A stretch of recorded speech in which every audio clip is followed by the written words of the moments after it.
हरिः ओम्। अथ श्रीलक्ष्मीदेव्याः अनुग्रहप्राप्त्यर्थम् अष्टोत्तरशतनामपारायणं करिष्ये।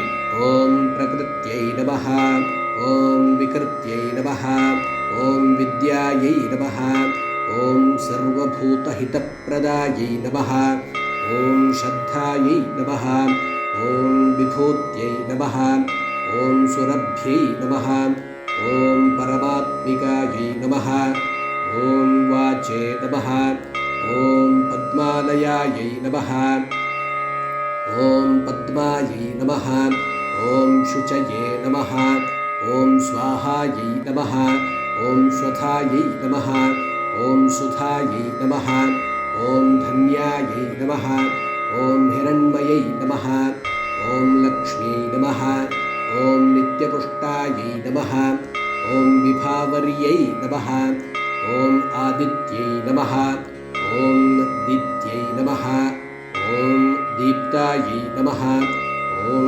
वसुधायै नमः, ॐ वसुधारिण्यै नमः, ॐ कमलायै नमः, ॐ कान्तायै नमः, ॐ कामाक्ष्यै नमः, ॐ कमलसम्भवायै नमः, ॐ अनुग्रहपदायै नमः, ॐ बुद्धये नमः, ॐ अनघायै नमः, ॐ हरिवल्लभायै नमः, ॐ अशोकायै नमः, ॐ अमृतायै नमः, ॐ दीप्तायै नमः, ॐ लोकशोकविनाशिन्यै नमः, ॐ धर्मनिलयायै नमः, ॐ करुणायै नमः, ॐ लोकमात्रे नमः, ॐ पद्मप्रियायै नमः, ॐ पद्महस्तायै नमः,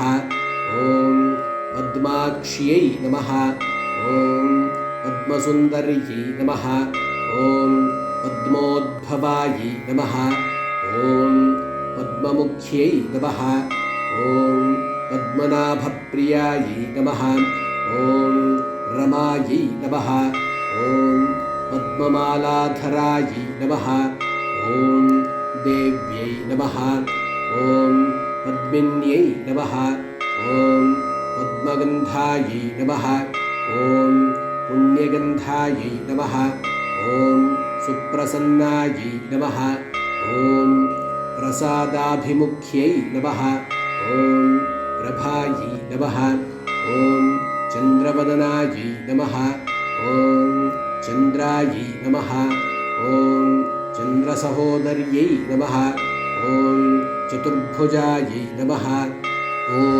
चन्द्ररूपायै नमः, ॐ इन्दिरायै नमः, ॐ इन्दुशीतलायै नमः, ॐ आह्लादजनन्यै नमः, ॐ पुष्ट्यै नमः, ॐ शिवायै नमः, ॐ शिवकर्यै नमः, ॐ सत्यै नमः, ॐ विमलायै नमः, ॐ विश्वजनन्यै नमः, ॐ तुष्ट्यै नमः, ॐ दारिद्र्यनाशिन्यै नमः, ॐ प्रीतपुष्करिण्यै नमः, ॐ शान्तायै नमः, ॐ शुक्लमाल्याम्बरायै नमः, ॐ श्रियै नमः, ॐ भास्कर्यै नमः, ॐ बिल्वनिलयायै नमः, ॐ वरारोहायै नमः, ॐ